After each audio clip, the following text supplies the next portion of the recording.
The boots were still by the door. That was the first thing Margaret Thompson noticed when the morning sun finally climbed high enough to pour through the kitchen window, stretching long, golden fingers of light across the wooden floor. The boots shouldn't have been there. Thomas never went out without them. For 27 years of marriage, through snowstorms and droughts, through sick calves and endless chores, he'd worn those same brown work boots. He'd laced them before dawn every day, rain or shine, the ritual as steady as his heartbeat. Yet now they sat by the door, crusted with yesterday's mud, laces still tied, positioned neatly on the rubber mat like two silent witnesses to something she didn't yet understand. At first she didn't think much of it.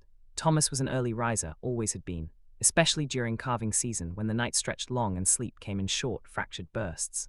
That morning, March 15, 1995, she'd heard the bedroom door click shut just after 5:30. Through the frosted glass of the window, she caught a glimpse of him crossing the yard toward the barn, his shape outlined against the faint glow of the horizon.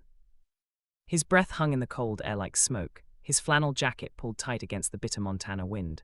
It was a sight she'd seen thousands of times before, so familiar she'd barely thought about it. She'd rolled over, tugged the quilt closer, and drifted back into that easy, dreamlike state that comes from years of trust and routine. By 7, she had coffee brewing. The smell filled the house, mingling with the faint scent of hay and wood smoke. By 7:30, she'd set out his favorite mug, the chipped one with the faded John Deere logo he'd had since his 20s. By 8, the coffee had gone cold and still no sign of him. By 9, Margaret was standing at the kitchen sink, her hands gripping the edge of the counter, her eyes scanning the land that stretched endlessly beyond the window. Their farm, 200 acres of rolling pastureland just outside Sidney, a town so small it barely existed on most maps, was silent except for the faint moan of the wind. The cattle were huddled near the south fence line, their bodies dark and still against the pale morning frost. The barn door hung open, rocking slightly with each gust. And then she saw it, Thomas's old '87 Chevy pickup, parked at an angle near the equipment shed, the driver's side door wide open, keys still dangling from the ignition. A cold weight settled in her chest. Something was wrong. She pulled on her coat, shoved her feet into her slippers without thinking, and stepped out into the cold. The gravel crunched underfoot as she crossed the yard, her breath sharp and fast in the air. The world felt muted, the way it does before a storm.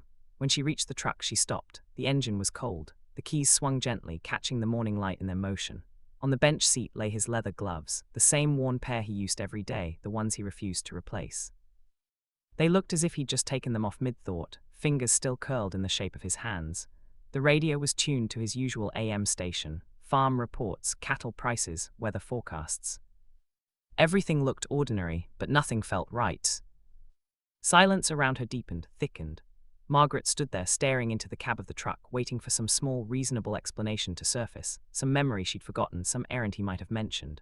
But none came, just the wind, the barn door creaking in its hinges, the low murmur of distant cattle. The scene before her was perfect in its stillness, frozen in time, and in that stillness she felt the first unmistakable stirrings of dread. Something had happened to Thomas Thompson. Something that would fracture the steady rhythm of her world forever. Margaret called out his name, once, then again, louder this time. The sound of it stretched out across the open fields, scattering over the frostbitten grass before fading into silence. Not even the wind answered. She stood there for a moment, her breath hanging in the cold morning air before she started toward the barn, her pulse quickening with each step. The heavy wooden doors creaked as she pushed them open, releasing the familiar smell of hay manure and the faint sweetness of silage. The cows lifted their heads briefly to acknowledge her, then returned to their slow chewing, unconcerned. Their troughs were still half full, fresh hay spread evenly across the floor. Everything inside the barn was as it should be, tools hanging neatly in their places, the wheelbarrow parked exactly where Thomas always left it, everything except for him. She moved through the rest of the property, calling his name again, her voice cracking now. She checked the equipment shed, the converted dairy building they used for storage, even the chicken coop, though she knew there was no reason he'd be there.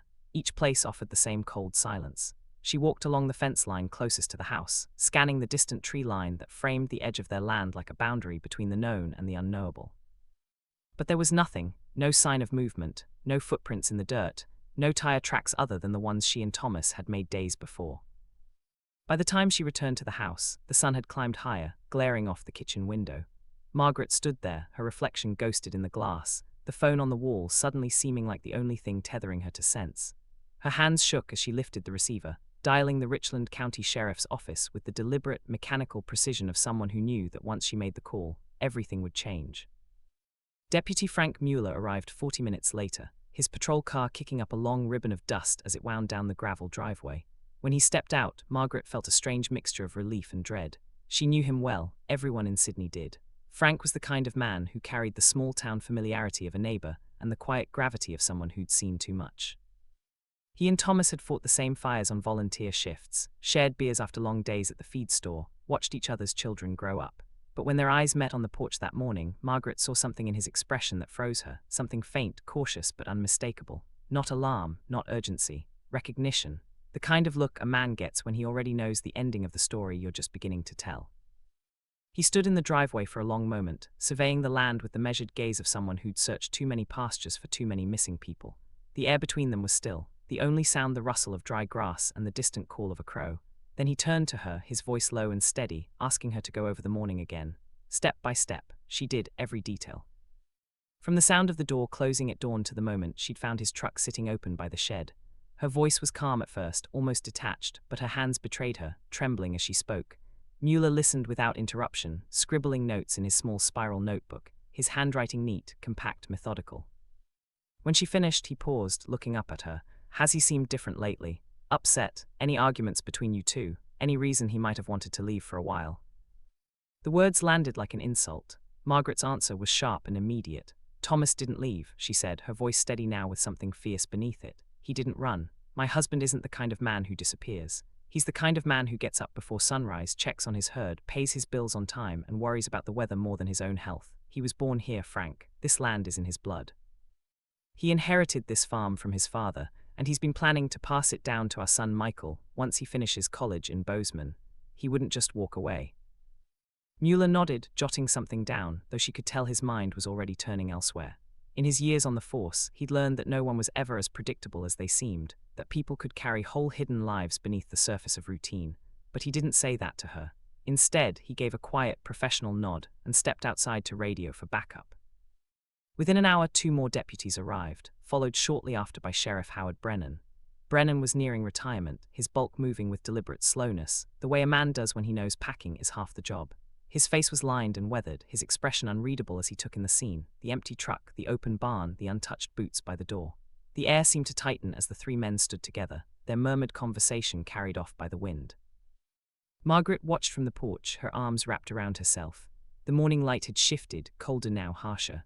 For the first time the land around her, their land, felt vast and unfamiliar, as though it might swallow every trace of Thomas whole. They split up and covered the property systematically. The deputies moved with methodical precision, calling out to one another across the fields, their voices carrying faintly over the wind. They checked the barn again, the sheds, the equipment room, even the old root cellar Thomas had always meant to fill in but never quite had. They combed through the tall grass behind the hayfield, traced the fence lines, and scanned the gullies where runoff from the spring thaw had carved deep, treacherous grooves. They were looking for anything: broken branches, torn fabric, a misplaced tool, a patch of disturbed soil. But there was nothing. Only the silence of open country and the endless wind, whistling through the cottonwoods as if to erase any trace of what had happened. By early afternoon, the sheriff called for a wider search. He radioed the volunteer fire department, contacted the search and rescue team from Glendive, and requested tracking dogs. Word spread fast, by phone, by CB radio, by word of mouth in the gas stations and diners that served as the social backbone of Sidney. By 3 o'clock, more than 30 people had gathered at the Thompson farm. Neighbors, old friends, church members, men who'd bought cattle from Thomas over the years. They stood in small groups, hats in hand, faces drawn tight with worry and the quiet resignation of those who understood just how quickly a man could vanish in a place like this. They formed search lines and moved slowly through the fields, shoulders squared, boots sinking into the thawing ground. They called his name, Thomas, and the sound rolled out across the prairie, fading into nothing. The wind answered back, hollow and indifferent. Margaret stood on the porch, wrapped in a wool blanket someone had draped over her shoulders, watching the lines of searchers move through the land she and Thomas had tended for nearly 3 decades. Every fence post, every gate latch, every rise and hollow was familiar to her. She walked them all beside him once, and now each one seemed like a question she couldn't answer. Her daughter, Rebecca, arrived just before sunset, having driven straight from Billings. Her face was pale, her eyes swollen from the long drive and the fear that had shadowed every mile. She took her mother's hands and pulled her close, and the 2 women stood together in silence as searchlights began to sweep across the darkening fields. The night dropped quickly, the air turned brittle with frost, and still, no sign of Thomas Thompson. The search continued through the night and into the dawn of the next day. The dogs arrived at sunrise, German shepherds trained for mountain terrain. They caught a scent near the truck and followed it through the pasture toward the creek that ran along the southern edge of the property. Hope flickered briefly as the handlers moved with the dogs, voices low, eyes fixed ahead. But the trail ended abruptly at the water's edge. The dogs circled, whining, confused. The creek was shallow, barely knee-deep this time of year, and the mud along its banks was undisturbed. No prints, no slide marks, nothing. It was as though Thomas had stepped into the water and dissolved into it. On the third day, 2 helicopters from the Montana National Guard joined the effort, flying slow grid patterns over the countryside. From above, the land stretched endlessly, miles of rolling hills, scattered pines and open fields stitched together by narrow dirt roads and forgotten fences. It was country that could turn on a man in a moment, beautiful, merciless, and silent. By the 5th day, the official search was scaled back. On the 7th, it was suspended entirely.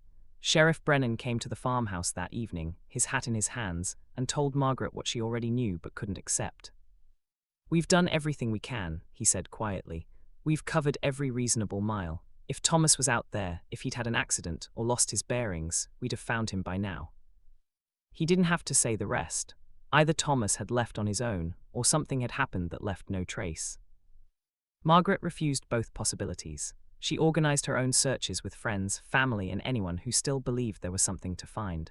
Week after week, she walked the same fields, checked the same creek beds, retraced every step she could imagine him taking.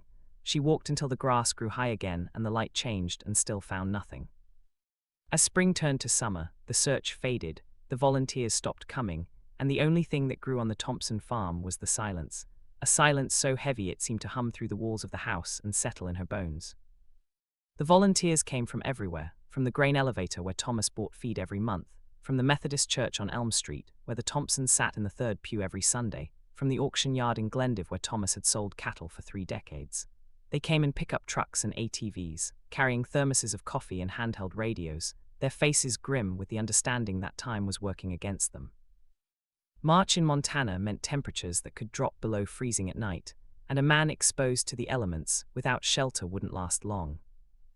The search coordinator, a retired forest ranger named Dale Hutchinson, set up a command post in the Thompsons' barn. He'd worked dozens of searches over his career, most of them ending badly, and he approached this one with the methodical precision of someone who'd learned not to waste resources or hope. He divided the surrounding area into grid sections, assigned teams to each one, and established check-in times every 2 hours. Maps were spread across hay bales, marked with colored pencils to indicate areas already covered. The creek became a focal point, the place where the dogs had lost Thomas's scent, and teams worked both banks for miles in either direction. The terrain fought them at every turn. What looked like open grassland from a distance revealed itself to be treacherous up close, full of hidden gullies and collapsed prairie dog towns that could snap an ankle without warning. The ravines that carved through the landscape were steep-sided and choked with brush, requiring searchers to rope down into them and climb back out, their hands torn and bleeding. The dense stands of cottonwood along the creek were a maze of fallen timber and thick undergrowth where visibility dropped to mere feet. Every step had to be carefully placed, every shadow investigated, every depression in the ground examined for signs of a fallen man. By the 4th day, they'd covered nearly 15 square miles. Searchers walked shoulder to shoulder in lines that stretched across fields, their eyes scanning the ground, calling Thomas's name until their voices went hoarse. The dogs were brought back repeatedly, given articles of Thomas's clothing to scent, and each time they'd lead their handlers to the creek and stop, circling in frustration. One handler, a woman named Carol Dietrich who'd worked search and rescue for 20 years, told Sheriff Brennan something that made him go quiet. The dogs weren't picking up a decomposition scent, they weren't alerting to anything that suggested a body. It was as if Thomas's trail had been deliberately erased at the water's edge. The sheriff requested assistance from the state's Criminal Investigation Division, and on the 5th day, 2 detectives arrived from Billings. They were polite but distant, asking questions that made Margaret's stomach turn. Had Thomas been depressed? Had there been financial trouble? Had he been involved with anyone else? The questions came wrapped in professional courtesy, but their implication was clear. They were looking for reasons a man might want to disappear. Margaret answered each one with increasing anger, her voice rising until Rebecca had to step in, placing a hand on her mother's arm, speaking in low tones to the detectives, while Margaret stood at the kitchen sink, her shoulders shaking. The detectives went through Thomas's desk, his files, his bank statements. They interviewed neighbors, asking about arguments or strange visitors. They talked to the hands who worked neighboring ranches, asking if anyone had seen unfamiliar vehicles in the area. They examined the truck again, this time dusting for fingerprints, photographing every surface, removing items in evidence bags. the keys, the gloves, a receipt from the feed store dated 2 days before the disappearance. Everything was catalogued and noted, but nothing pointed anywhere useful. On the 8th day, a winter storm rolled in from the northwest, dumping 6 inches of wet snow across the county and effectively ending any possibility of ground searches. The volunteers were sent home with thanks and the grim acknowledgement that they'd done everything humanly possible. The helicopters were grounded, the search dogs were kennelled, and the case of Thomas Thompson's disappearance entered a new phase, one measured not in hours or days but in the slow accumulation of weeks and months, with no answers.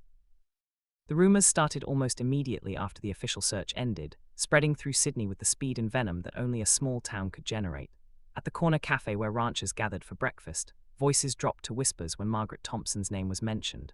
At the hardware store, men exchanged glances heavy with unspoken theories. The beauty salon became a clearinghouse for speculation, each version of events more elaborate than the last.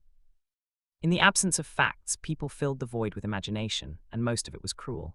Some said Thomas had gambling debts. There was talk of him being seen at the casino on the Fort Peck reservation, though no one could say exactly when or provide any proof.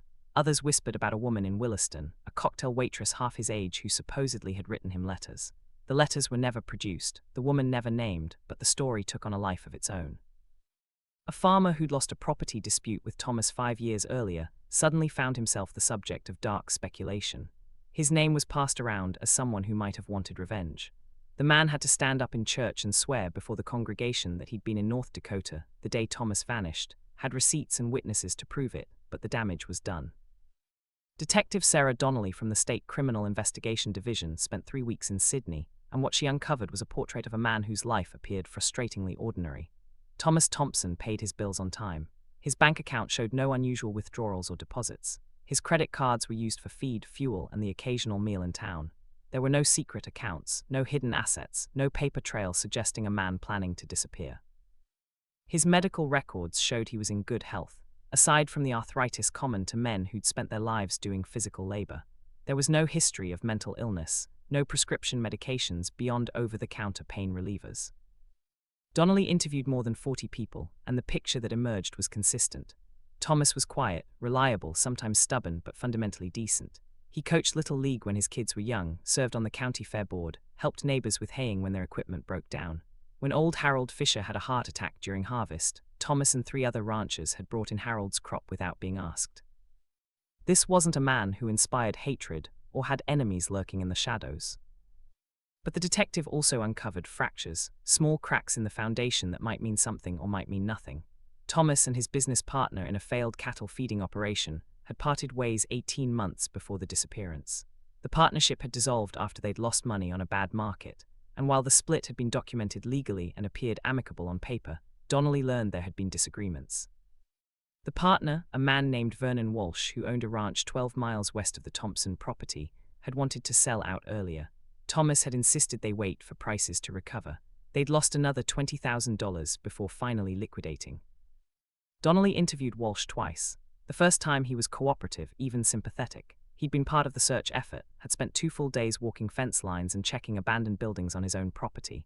He spoke highly of Thomas, called the disappearance a tragedy, and said he hoped they'd find him alive. The second interview was more pointed. Donnelly asked about the business dissolution, about the money lost, about conversations that might have become heated. Walsh's demeanor changed. He became defensive, his answers shorter. He reminded the detective that he'd provided a detailed account of his whereabouts on March 15th. He'd been in Billings at a livestock auction, had signed in at 9:30 in the morning, had been seen by dozens of people throughout the day, and had receipts from a hotel where he'd stayed that night. His alibi was airtight. Still, something about Vernon Walsh bothered Donnelly, though she couldn't articulate exactly what it was. The way his eyes shifted when discussing the business failure, or perhaps the slight pause before answering certain questions. She ran his background and found nothing unusual, no criminal record, no history of violence. He was 51 years old, married for 28 years, father of 3 grown children, a man who'd lived in Richland County his entire life. By any objective measure, he was exactly what he appeared to be. But Donnelly had learned to trust her instincts, and her instincts said there was something Walsh wasn't saying. She expanded her investigation to include anyone who'd had recent business dealings with Thomas, a grain buyer who'd purchased wheat from the Thompson farm the previous fall, a veterinarian who'd treated the cattle herd, a mechanic who'd worked on the pickup truck. None of it led anywhere. She reviewed phone records for the Thompson landline and found nothing suspicious: calls to the feed store, the vet clinic, Michael at college, Rebecca in Billings. The last call Thomas had made was to the propane company, scheduling a tank refill for the following week. The last call he'd received was from Margaret, checking if he wanted her to pick up anything from town. It was profoundly, devastatingly normal. By late April, Detective Donnelly returned to Billings and filed a report that concluded with the assessment investigators hated most. No evidence of foul play, but no evidence of voluntary disappearance either. The case remained open, but without new leads there was nowhere else to look. Thomas Thompson had simply vanished, and the only traces he'd left behind were questions no one could answer. Summer arrived with the kind of heat that made the air shimmer above the asphalt, and with it came a silence that settled over the Thompson farm like dust. The search teams had long since disbanded, the helicopters had returned to their bases, the journalists who'd briefly descended on Sidney, filling notebooks with quotes from tearful neighbors and filing stories about the mysterious vanishing rancher, had moved on to other tragedies in other towns. The case file sat in a gray cabinet at the Richland County Sheriff's Office, marked with Thomas Thompson's name and a case number that would become just another entry in the department's unsolved files. Margaret stopped sleeping in the bedroom she'd shared with Thomas. She couldn't bear to look at his side of the bed, still made up the way he'd left it that last morning, the pillow still holding the depression from his head. She moved into Rebecca's old room, the walls still covered with faded posters from her daughter's high school years, and spent her nights staring at the ceiling, listening to the house settle and creak, waiting for footsteps that never came. During the day, she moved through the motions of maintaining the farm, though her heart wasn't in it. Michael had taken a leave from college and come home to help with the haying and the cattle, but watching her son do his father's work only deepened the wound. The phone calls from Detective Donnelly became less frequent, then stopped altogether. There was nothing new to report, no leads to follow, no evidence to analyze. The case had hit every dead end simultaneously, and without fresh information, there was simply nowhere else to look. Sheriff Brennan stopped by the farm once a month, sitting at the kitchen table with Margaret, drinking coffee and making awkward small talk while carefully avoiding the subject they were both thinking about. He promised they hadn't forgotten Thomas, that the case remained open, that if anything turned up they'd be on it immediately, but Margaret could hear the resignation in his voice, could see it in the way his eyes couldn't quite meet hers. He'd seen this before: cases that went cold stayed cold. The town's sympathy, which had been overwhelming in those first weeks, gradually transformed into something else, pity perhaps, or discomfort. People crossed the street to avoid running into Margaret at the grocery store, not out of cruelty, but because they didn't know what to say anymore. The same questions had been asked and answered 100 times, the same expressions of hope had been offered and proven empty. After 6 months, conversations about Thomas shifted from present tenses to past tenses, a subtle linguistic acknowledgement that most people had given up expecting him to walk back through his front door. Vernon Walsh sold his ranch that autumn and moved to Wyoming. The timing struck Margaret as suspicious, and she called Detective Donnelly to report it, her voice shaking with anger and accusation, but Donnelly explained that Walsh had been planning the sale for over a year. There were real estate listings and correspondence that predated Thomas's disappearance by months. His daughter lived in Cheyenne and had health problems. He was moving to be closer to her. It was all documented, all explainable, all perfectly reasonable. Margaret hung up the phone feeling foolish and more alone than ever. Michael returned to college in January, though he called home every other day, his voice tight with guilt about leaving his mother. Rebecca visited when she could, but she had her own family, her own life in Billings. The farm felt enormous and empty with just Margaret in it. She kept Thomas's clothes hanging in the closet, his boots still by the door, his coffee mug still on the shelf. She couldn't bring herself to pack them away, because doing so felt like an admission, a surrender to the possibility that he was never coming back. By the 1-year anniversary of Thomas's disappearance, Margaret had aged in ways that couldn't be measured in months. Her hair had gone almost completely grey, her face had developed lines that hadn't been there before, deep grooves carved by stress and sleepless nights. She'd lost weight she couldn't afford to lose, her clothes hanging loose on a frame that seemed to be collapsing in on itself. Friends from church organized a prayer vigil, gathering on the farm to light candles and hold hands and ask God for answers. Margaret stood among them, numb and distant, going through the motions of faith while feeling nothing but a vast emptiness where hope used to live. The 2nd anniversary came and went with barely a mention. The 3rd passed in complete silence. Thomas Thompson's disappearance became local history, a story people told when discussing the strange and unexplained things that happened in rural Montana. It joined the ranks of other unsolved mysteries, other people who'd vanished into the wilderness and left nothing behind but questions. Margaret learned to live with the uncertainty. though living felt like too strong a word for what she was doing. She existed, she endured, and every morning when she woke up, there was a split second before full consciousness returned when she thought she could hear Thomas downstairs making coffee, and then reality would crash back in, and she'd have to learn all over again that he was gone. The drought of 2003 was the worst anyone in eastern Montana could remember. The grass turned brown by mid-June, and by August, ranchers were selling off cattle they couldn't afford to feed. The rivers and creeks that normally ran year-round dwindled to muddy trickles, and the reservoirs that supplied irrigation water dropped to levels not seen in half a century. The Hardy Creek Reservoir, a man-made lake constructed in the 1970s to provide water storage for agricultural use, had shrunk to less than 30% of its normal capacity. Its shoreline had receded by more than 200 yards, exposing decades of accumulated sediment and debris that had been underwater since the reservoir was first filled. On a Saturday morning in late August, two men from Sidney drove out to the reservoir to try their luck at fishing, though everyone knew the drought had devastated the fish population. Kyle Patterson and his brother-in-law, James Brennan, the sheriff's nephew, had been coming to this spot since they were teenagers. They launched a small aluminum boat from what used to be the boat ramp, but was now just a muddy slope leading down to water that seemed impossibly far away.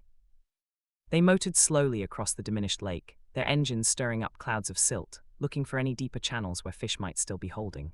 James was the one who saw it first, a dark shape tangled in what appeared to be branches, visible just beneath the surface in water that was now shallow enough to see the bottom. He pointed it out to Kyle, and they maneuvered the boat closer, cutting the engine and drifting.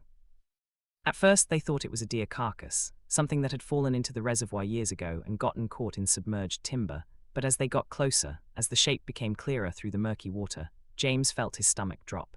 He'd grown up hearing his uncle talk about the job, had heard enough stories to recognize what he was looking at, even before his conscious mind wanted to accept it. They didn't touch anything. James anchored the boat about 20 feet away and called his uncle on his cell phone, his hands shaking so badly he could barely dial. Sheriff Brennan was at the reservoir within 40 minutes, accompanied by two deputies and a sick feeling in his gut. He knew before he got there what they'd found. He'd carried Thomas Thompson's case in the back of his mind for 8 years, and he knew that the Hardy Creek Reservoir was less than 3 miles from the southern boundary of the Thompson property, connected by the same creek where the search dogs had lost Thomas's scent all those years ago. The recovery operation took most of the day. Divers from the Montana Highway Patrol had to be called in, along with a forensic team from the state crime lab. They worked carefully, photographing everything before disturbing anything, documenting the position of the remains and their relationship to the surrounding debris. What they pulled from the water was barely recognizable as human bones held together by fragments of clothing and trapped in the embrace of cottonwood branches that had created a kind of natural cage. The body had been weighed down, that much was immediately apparent.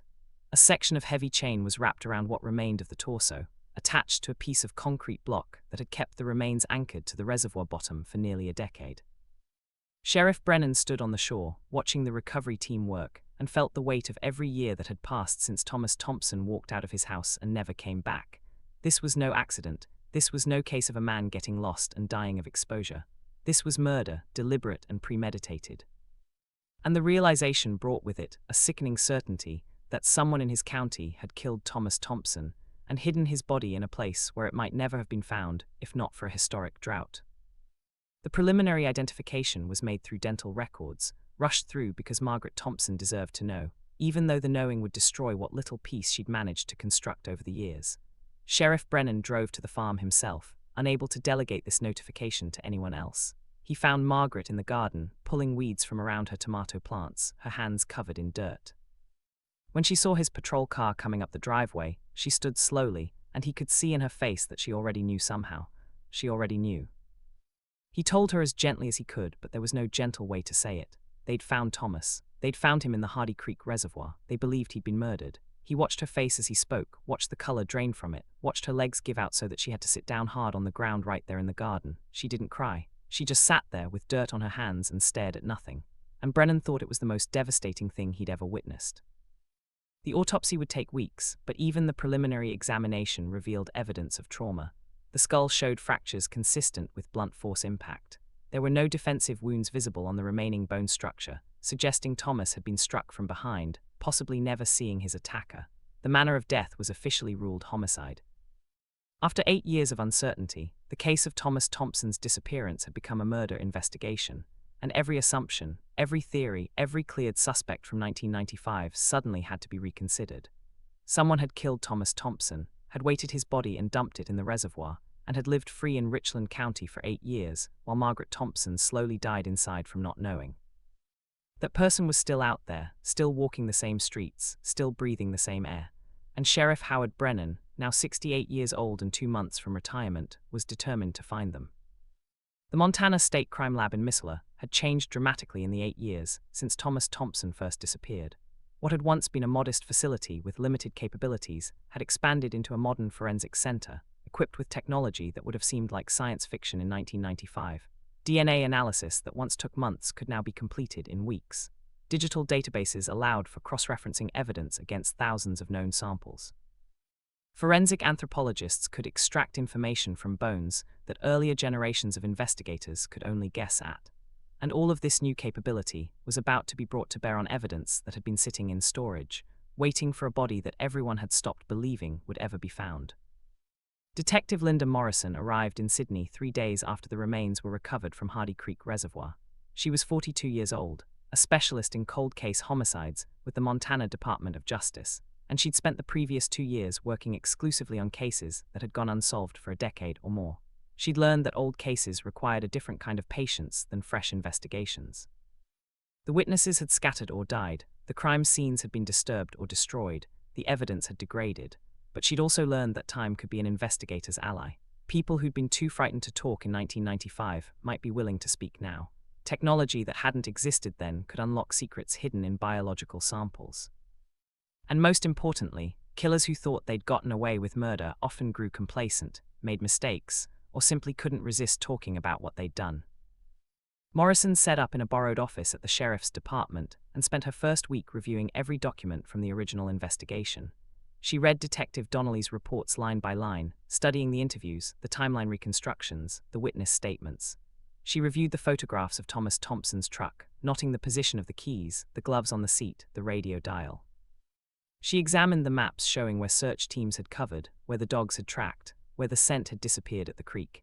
And she kept coming back to one inescapable fact. The place where Thomas's body had been found was not somewhere he would have gone on his own. The Hardy Creek Reservoir was 3 miles from his property, accessible only by a dirt road that led through federal grazing land. There was no reason for Thomas to have been there that morning, which meant someone had transporting him there, alive or dead. The forensic anthropologist's report arrived on Morrison's desk during her second week in Sidney. Dr. Patricia Huang had examined the skeletal remains with meticulous care, documenting every fracture, every anomaly, every detail that might tell the story of how Thomas Thompson had died. The skull fractures were extensive, concentrated on the left posterior region, consistent with at least 3 separate impacts from a heavy object. The weapon had never been recovered, but Dr. Huang estimated it would have been something like a tire iron, a baseball bat, or a length of pipe. The first blow would have incapacitated Thomas immediately. The subsequent blows suggested rage or the determination to ensure death. There were no defensive fractures on the arms or hands, supporting the theory that Thomas had been attacked from behind, possibly while bent over or kneeling, never seeing his killer approach. But it was the microscopic analysis that provided the most startling discovery. Embedded in one of the skull fractures was a tiny fragment of painted metal, less than a millimeter in size, preserved by the alkaline water of the reservoir and the protection of the surrounding bone. The crime lab was able to analyze the paint using spectroscopy and determined it was automotive paint, specifically a color called desert tan that had been used by several manufacturers in the early to mid-1990s. More significantly, the metallic composition of the fragment suggested it had come from a lug wrench, the kind that came standard in vehicle emergency kits. It wasn't much, but it was something. The investigators in 1995 never could have found it because Thomas's body hadn't been discovered yet, and even if it had been, the technology to identify such a minute fragment didn't exist. Morrison cross-referenced the paint color with vehicle registration records for Richland County in 1995. There were 47 vehicles registered in that color within a 50-mile radius of Sidney. She began the painstaking process of tracking down each one, determining current ownership, checking whether any had been sold or scrapped shortly after March 1995. It was tedious work, the kind that required endless phone calls and database searches and visits to junkyards and insurance company archives. But Morrison had learned that murder investigations were built on exactly this kind of detail, one small fact stacked on another until a picture finally emerged. The chain and concrete block that had weighted Thomas's body down were sent for analysis as well. The chain was generic, the kind sold at hardware stores across the country, impossible to trace, but the concrete block was more promising. It had been hand-poured, not manufactured, and contained aggregate that included distinctive reddish stones that weren't native to the area around Hardy Creek Reservoir. A geologist consulted by the crime lab identified the stones as quartzite fragments, likely sourced from a gravel pit in the Yellowstone River Valley, more than 60 miles south of Sidney. Someone had made that concrete block using materials from a specific location, and that location might lead back to them. Morrison also ordered DNA testing on the clothing fragments recovered with the body. The denim and flannel had deteriorated badly after 8 years underwater, but advances in DNA extraction meant that even degraded samples could sometimes yield results. More importantly, she requested testing for any DNA that didn't belong to Thomas Thompson. If his killer had touched him, had grabbed his clothing, had left any biological trace during the struggle or the disposal of the body, modern forensic science might be able to detect it. The samples were sent to a private lab in Virginia that specialized in degraded DNA, and Morrison was told to expect results in 4 to 6 weeks. While waiting for the forensic reports, Morrison began re-interviewing everyone who'd been close to the original investigation. She started with Margaret Thompson, who answered questions in a voice that sounded hollow and distant, as if she was speaking from the bottom of a well.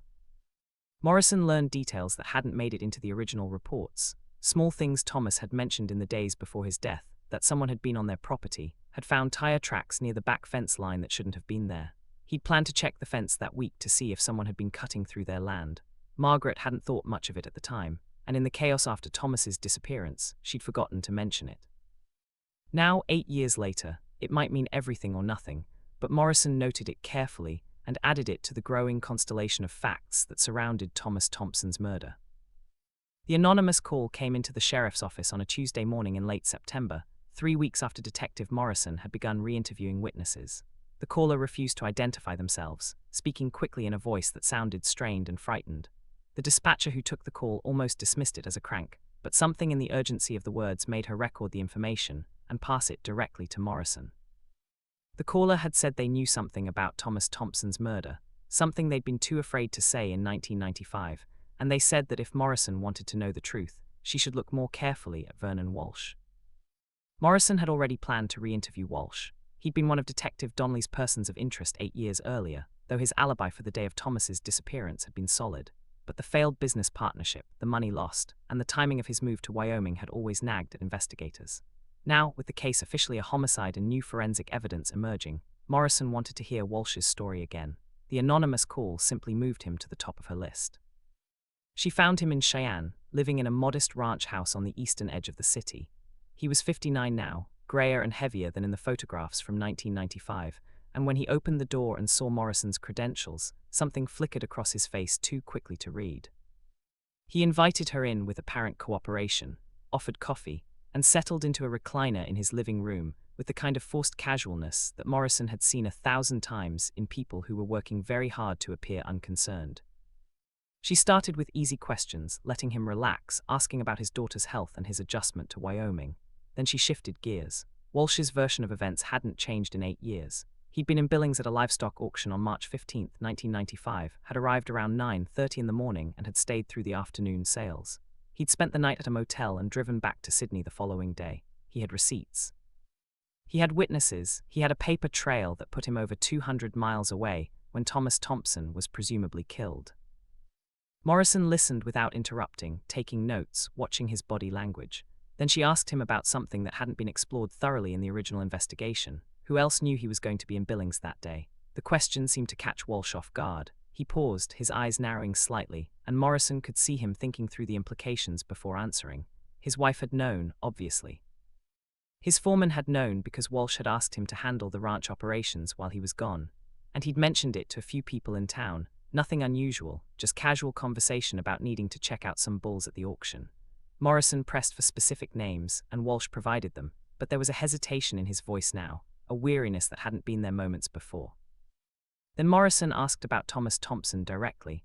What had their last conversation been about? When had Walsh last seen him? How had they left things after the business dissolved? Walsh's answers came more slowly now, each one carefully measured.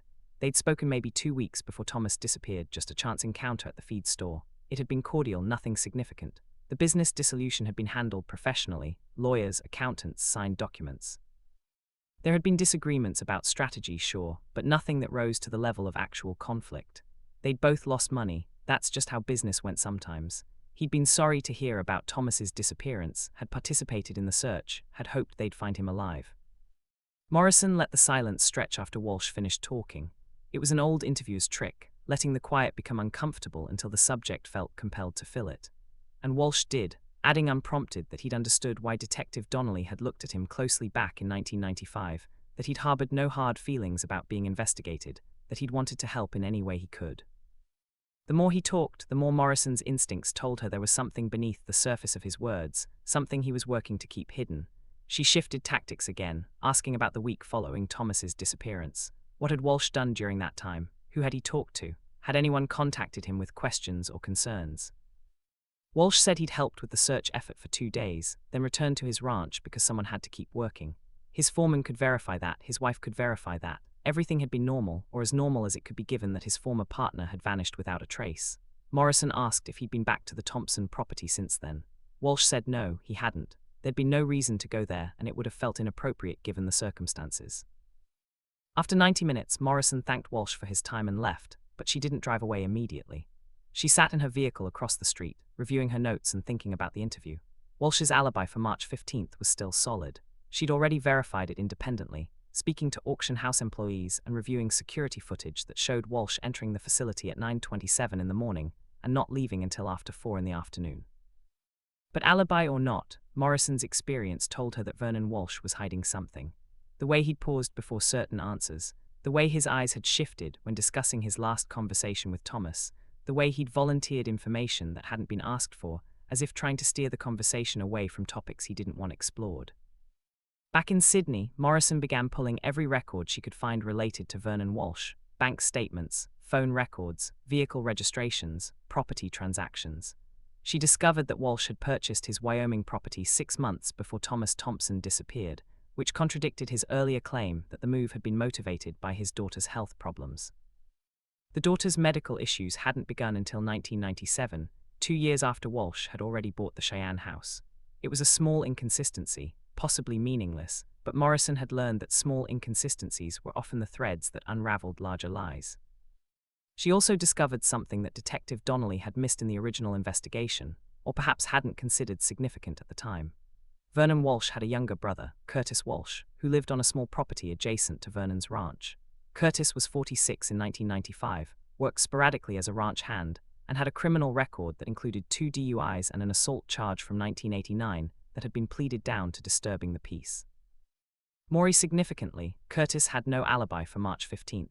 He'd been at home alone that day, or so he'd told investigators when they'd briefly interviewed him during the initial canvass of people connected to Thomas Thompson. No one had pressed him further because he'd seemed peripheral to the case, just the brother of someone who'd already been cleared. Morrison drove out to Curtis Walsh's last known address in Montana and found the property abandoned. The house was empty and showed signs of neglect. Neighbors said Curtis had moved away years ago, right around the time his brother sold out and went to Wyoming. No one knew where he'd gone.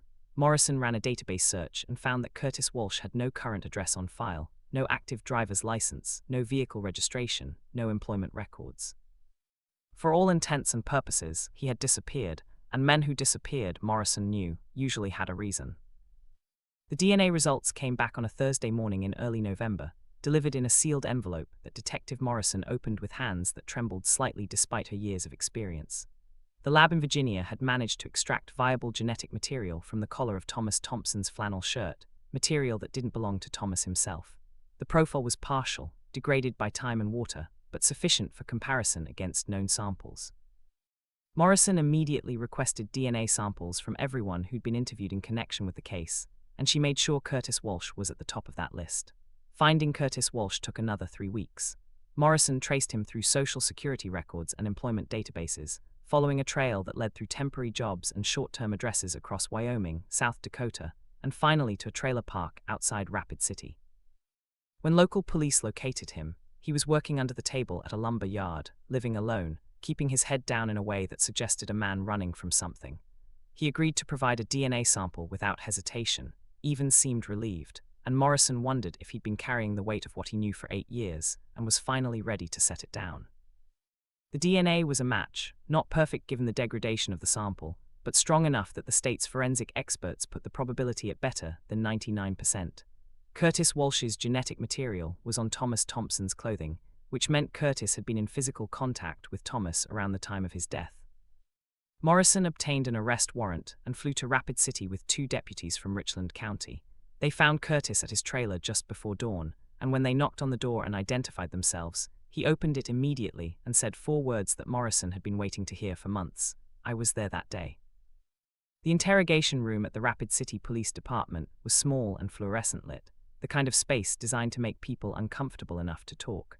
Curtis Walsh sat across from Morrison, with his shoulders hunched and his hands folded on the table, and he looked like a man who'd aged 20 years in the 8 since Thomas Thompson's murder.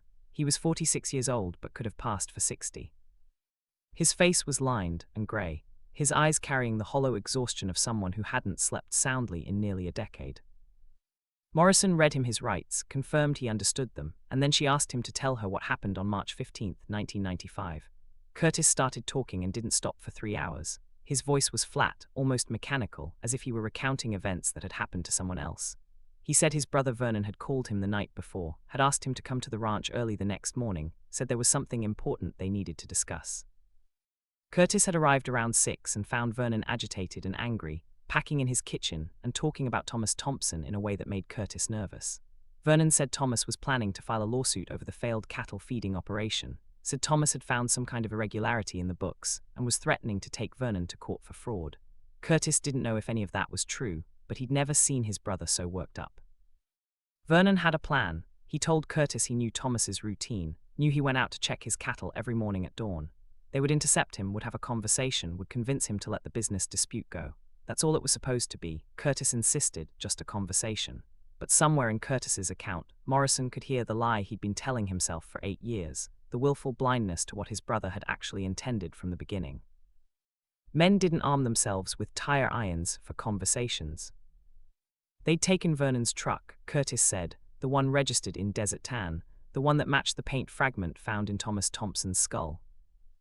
They'd driven to the Thompson property in the pre-dawn darkness and had waited near the back fence line where Vernon knew Thomas would pass.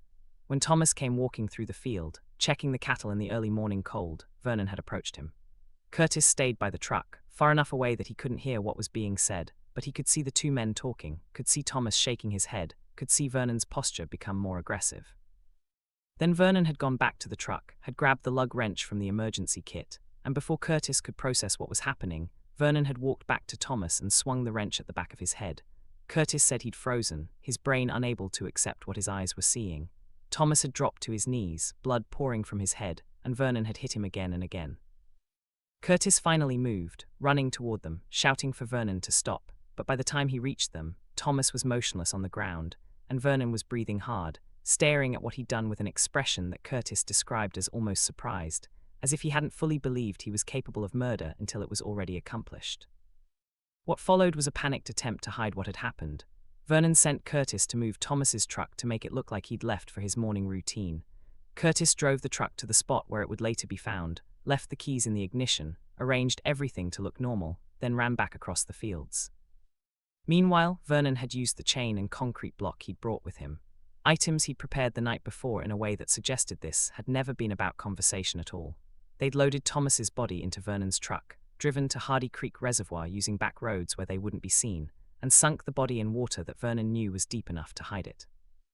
The concrete block had been made weeks earlier, poured in Vernon's barn using aggregate he'd bought from a pit down in the Yellowstone Valley, somewhere no one would connect to Sidney or to Thomas Thompson.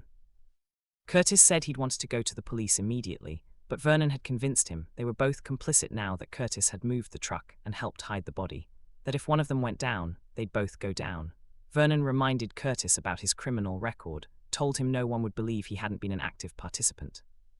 So Curtis had kept his mouth shut during the investigation, had lied when deputies interviewed him, and had watched his brother participate in the search efforts with an acting ability that made Curtis sick. Vernon's alibi for the morning of the murder was real because he'd been in Billings by mid-morning, had driven straight there after disposing of Thomas's body, had walked into that auction house at 9:27 with blood still on his boots that no one thought to check. When Curtis finished talking, Morrison sat back in her chair and studied him carefully. She asked why he was confessing now, after 8 years of silence. Curtis said he'd seen the news reports about Thomas's body being found, had known it was only a matter of time before forensic evidence led back to him, and he was tired of running. He was tired of waking up every morning and seeing Thomas Thompson's face. He was tired of protecting a brother who turned him into an accessory to murder. He said he'd been calling the sheriff's office for weeks, hanging up before identifying himself, trying to work up the courage to do what he was doing now. The anonymous tip about looking at Vernon Walsh had been Curtis, a half measure from a man who couldn't quite bring himself to fully confess but couldn't stay silent anymore either. Morrison contacted the Richland County Attorney's office immediately, and arrangements were made for Curtis Walsh's extradition to Montana. Simultaneously, she coordinated with Wyoming authorities for Vernon Walsh's arrest. They took him into custody at his Cheyenne home at 6:00 that evening, and when they informed him of the charges, homicide and conspiracy to commit homicide, he said nothing. He invoked his right to an attorney and refused to answer any questions. But his silence didn't matter anymore. His brother had already told the story that Vernon had spent 8 years trying to bury. The news of Vernon Walsh's arrest spread through Sidney like a shockwave, and in its wake came disbelief, anger, and a collective reckoning with the fact that they'd all been deceived. Vernon Walsh had sat in church pews beside people who'd searched for Thomas Thompson, had attended the prayer vigil on the 1-year anniversary of the disappearance, had expressed sympathy to Margaret Thompson at the grocery store, had shaken her hand at community events, had looked her in the eye and lied with a sincerity that made everyone who'd known him question their ability to judge human character. The man they'd thought they knew had never existed.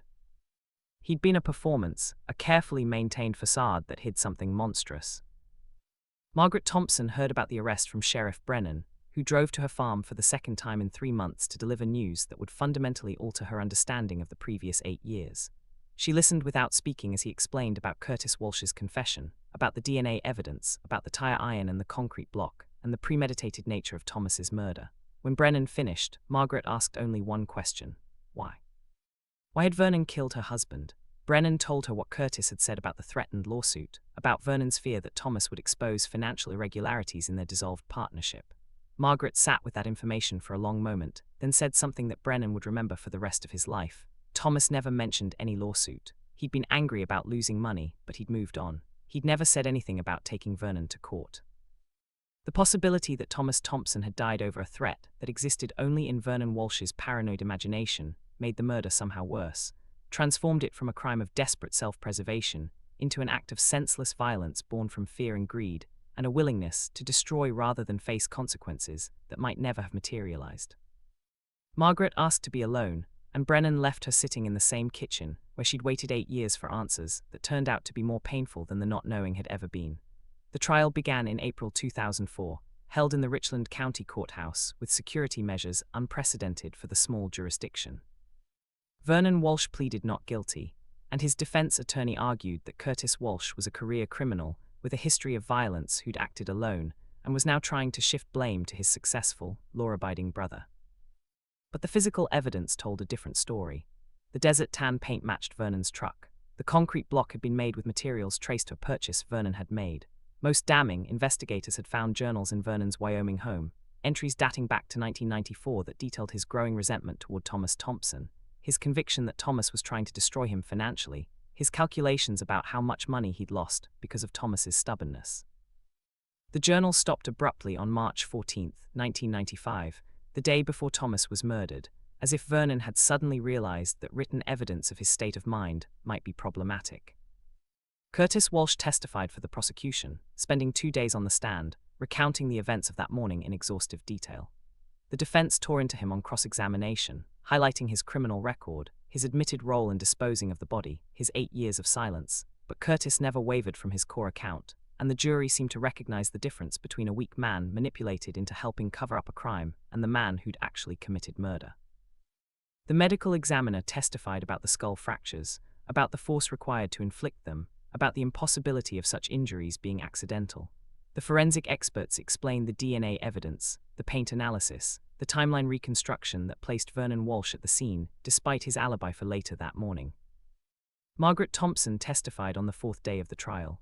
She sat straight in the witness chair, hands clasped tightly in her lap, her voice steady as she described her husband's life, the routine that never wavered, the quiet discipline that defined him, the complete absence of anything that suggested he'd planned to sue Vernon Walsh or anyone else. She spoke of the 8 years she had spent not knowing, of the slow corrosion of hope, of the nights when silence felt like a living thing pressing against the walls. She told them about burying an empty casket because there was nobody to bury, about how grief had become something shapeless and endless, a question without an answer. When she looked directly at Vernon Walsh, he looked away. The courtroom was silent except for her voice, and by the time she finished, several jurors were in tears. The jury deliberated for 11 hours over 2 days. They found Vernon Walsh guilty of first-degree murder and conspiracy to commit murder. They found his son, Curtis, guilty of accessory after the fact and obstruction of justice. 3 weeks later, Judge Patricia Reynolds, a woman who had spent 30 years presiding over the darkest parts of eastern Montana, delivered the sentences. Vernon Walsh received life imprisonment without the possibility of parole. Curtis Walsh received 20 years, reduced only by the cooperation that had finally brought the truth to light. Before pronouncing sentence, Judge Reynolds said something that lingered in every corner of the courtroom, something that captured what the entire town of Sidney had been feeling, but couldn't quite say aloud. Thomas Thompson's murder killed more than one man, she said. It killed Margaret Thompson's future. It robbed Michael and Rebecca of their father. It poisoned the trust this community was built on. Vernon Walsh didn't just take a life, he took a piece of this town's soul, and no sentence, no verdict can restore what was lost. Margaret attended both sentencing hearings but spoke to no one afterward. She drove home to the farm alone, down the same gravel road where her husband's truck had once sat idling in the cold. The house felt hollow, not empty, but haunted by the presence of what she now knew. The land itself seemed altered, as though the truth had sunk into the soil and changed it somehow. In time, she sold the farm. She couldn't bear to live among the echoes of that morning, the barn door creaking in the wind, the boots still by the door, the silence that had once been her life's rhythm now turned unbearable. She moved to Billings to be closer to Rebecca, but she never truly escaped those years between disappearance and discovery. The weight of them remained 8 years suspended between hope and grief, between not knowing and knowing too late. Sidney eventually returned to its routines, church on Sundays, auctions in spring, harvest festivals in fall, but something essential had shifted. The story became local legend, retold in classrooms and whispered in diners, a cautionary tale about how easily darkness can wear a familiar face. The Hardy Creek Reservoir, the place that had finally given up Thomas Thompson's body during the drought, grew quiet again. Fishermen avoided it. Teenagers who once swam there found other places to go. Its waters shimmered under the Montana sun, ordinary to the eye but heavy with memory. Some said you could still feel something there when the wind was right, a kind of knowing that didn't belong to the living. In the prisons where they served their time, the Walsh men carried their own sentences beyond the bars. Vernon refused to speak of what he'd done, not even to his lawyers. Curtis lived with the knowledge that his silence had protected a murderer at the cost of a good man's life. Years passed, the headlines faded, but in Sidney some wounds never fully closed. Some truths came too late to heal, and when justice finally arrived, it didn't feel like vindication, only confirmation of how much had already been lost.